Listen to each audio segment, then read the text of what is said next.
Woof. We have to talk about RWBY Ice Queendom. Easily the most disappointing show of the summer 2022 anime season. I really did come into the series very excited based on the fact that Shaft's working on it, based on the fact they have so many really well-known people that are working behind the scenes to make this project happen.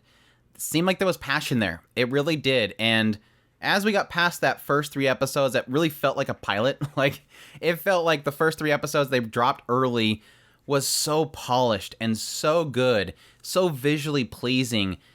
And even though it had some issues in there, especially how the fact that they kind of skipped a couple of very important scenes, like the whole dock fight. I mean, I just wanted to see Sun fighting. Like, that scene was so awesome in the original, but they skipped it. And there was a couple characters that felt like their progression skipped as well. But as we got into the 4th, 5th, 6th, it just drops off. This show has so dropped off for me, and it's very unfortunate. Now, it does seem like, I think I've heard some people mention that pretty much the first 3 episodes is kind of recapping what the original story told up to a certain point. And then beyond that is an original story. And it seems like it's so dead focused on the nightmares. These Grims that eat at people's aura. It puts them into like a comatose state, and it's just there and feeds off of them.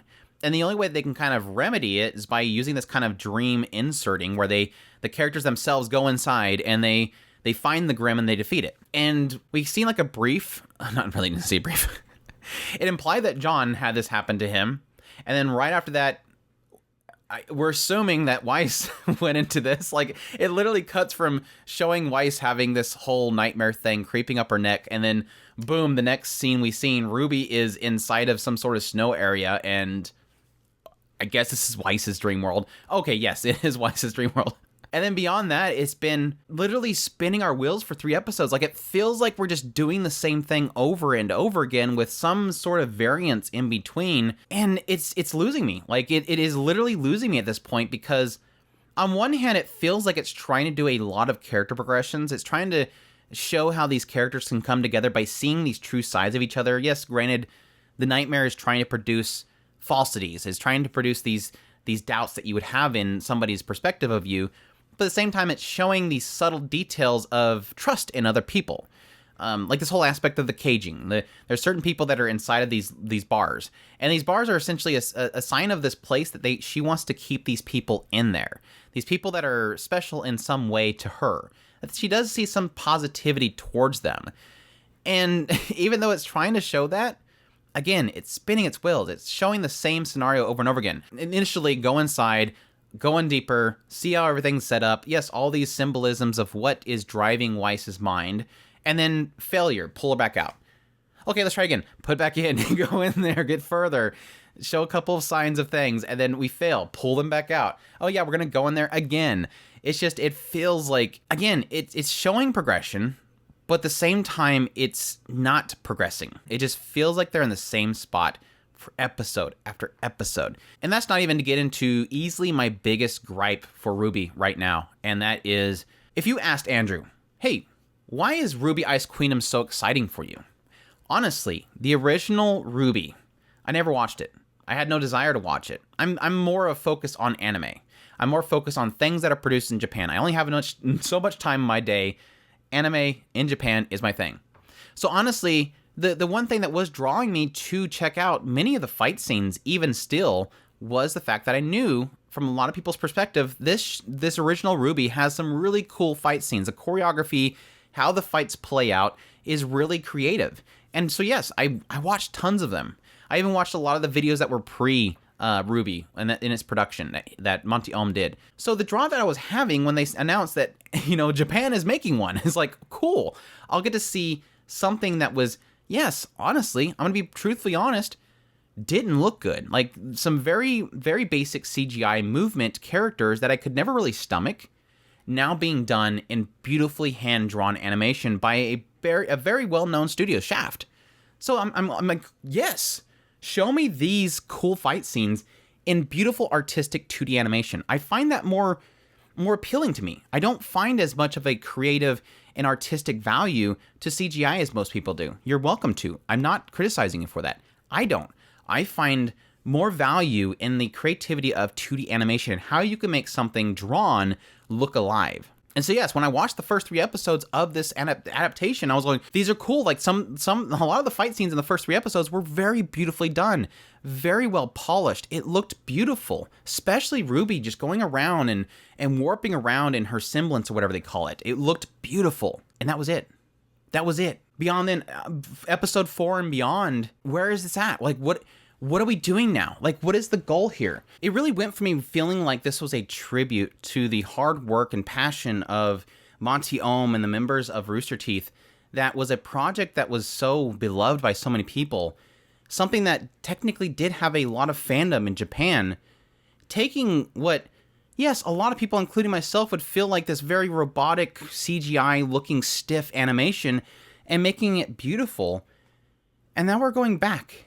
Like, it immediately pops in my mind. In episode 6, I believe it was episode 6, they have this one point in which Weiss is fighting Yang, and at some point she jumps up in the air and stabs on the ground, and it looked so super stiff. No fault to the people of Rooster Teeth. It looked like the original. Like, it looked like that. It was that stiff CGI. So it's like, what's the point? Like, at this point, watching that last episode, my mind immediately goes to, what is the point in even watching this knockoff? If all the fights are gonna be CGI, which Shaft is, I'm sorry, not very good at CGI. Shaft is horrible at CGI.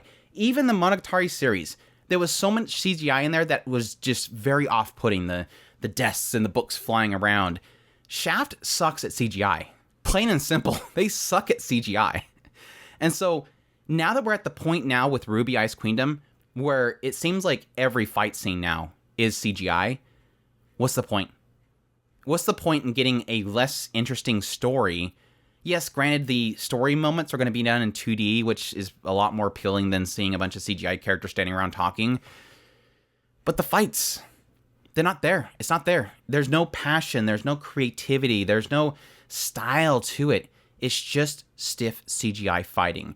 And I will forever stand by my beliefs that whenever it comes to a studio using CGI, especially for fight scenes, and yes, technically with idol performances, it's lifeless. It is truly lifeless. There's no movement, natural feeling movement to the characters. There's no creativity. There's no style. There's no artistic value to it. Artistic value typically comes from so many different methods of creativity. I mean, a prime example is Trigger. When you see Trigger and they're doing 2D animation with their fighting scenes, I've always argued that they use a lot of repeated animation just to make it look like the fight's continuing on by having the same motions over and over again. But there's a style to it. There's always a style to it. There's a perspective shot to it. There's angling to it. There's velocity to it. There's all these things that really make it feel like, oh, that's a Shaft animation. Like, sometimes you can have cases where you watch an animation scene, an action scene, and even if you don't know the show, you can sometimes go, oh, that's a Trigger. That's totally Trigger. It just feels like Trigger. It's so off the wall. It's gotta be Trigger. This is lifeless. And this is very unfortunate for me. And that's not even to get into the story beats themselves. Like I said, it's repeating itself so much, but even still, we're seeing so many leaps in the character logic that it doesn't make any sense. For example, when we first presented the idea of the nightmares, it was with Jean. And what do they say? The only people allowed inside of Jean's mind is people that he would truly trust. Otherwise, anybody else goes inside there that he would not normally trust, his mind will reject them. It will attack them and push them out. And so, here's our buildup.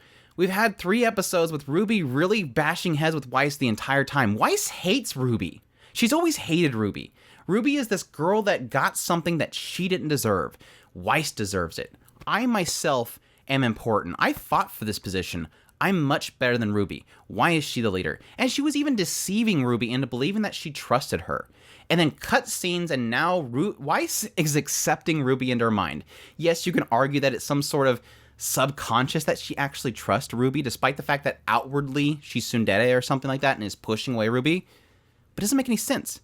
And even if you try to accept that logic, we're at the point now where so many people are being allowed in her mind. Blake's allowed in her mind. And now we're literally talking about we're talking about how these people inside this cage are people that she really technically truly trusts. Like, the entire team of Juniper or whatever, John and Pyra and all them, are inside of her mind as good people. Why? Why does she accept them? It doesn't make any sense. We've not developed these characters into being a trust subject of Weiss. And yet now we're implying, just because we want to put them all in one bottled up fight, that they're good people in her mind. Especially Blake. Yes, granted, at the end of episode 3, we had this most out of the nowhere... oh, never mind, I don't want to think about it with Blake, but technically she should be. In her subconscious mind, she still would see Blake as a threat. Nothing that Blake has done has gained her trust. Now, granted, yes, there was supposed to be something that happened at the dock that we didn't get to see that might have swayed her a little bit, but she wasn't there. Again, none of this makes any sense. None of this is really developing properly. And again, it's spinning its wheels so much, which bogs my mind, because you would think that you could use those moments of spinning your wheels to explain why these characters are accepted in Weiss's mind, but they're not going to do that. And it's very unfortunate. I need to stop. I don't know. I'm continuing to watch the show. I will continue to the end. It's just very unfortunate at this point. I really do hope that they do something beyond this point. Just get past this Weiss thing. I'm assuming that this is going to be something that's going to be the core focus of the story, because it's Weiss Queendom. It's all about Weiss. But I don't know that we want to have a whole entire season going in and out of this mindset and trying to fight this inner self. It's going to be extremely boring at this point. But anyways, that's my rant of RWBY, Ice Queendom. I want it to be good. Don't get me wrong. Hopefully any of the diehard fans out there are not too upset. I think most people that are diehard fans of RWBY are just hate the show's existence. But I don't know. I would love to hear from you guys in the comments. First off, are you a fan of the original series? Are you enjoying this? Are you, if you're not a fan of the original series, are you thinking about going back and watching the original series, or just dropping it all together? I'd love to hear from you guys, as always. If you like this video, make sure to hit that like button down below. Again, leave that comment. Subscribe to the channel if you've not already, so you get all my content. I do news, reviews, first impressions. If it's anime, it's pretty much here. Additionally, if you want to support the channel more, we have a Patreon link, a tips link, and a super thanks button down below. I greatly appreciate anything you would consider supporting us with, and y'all take care.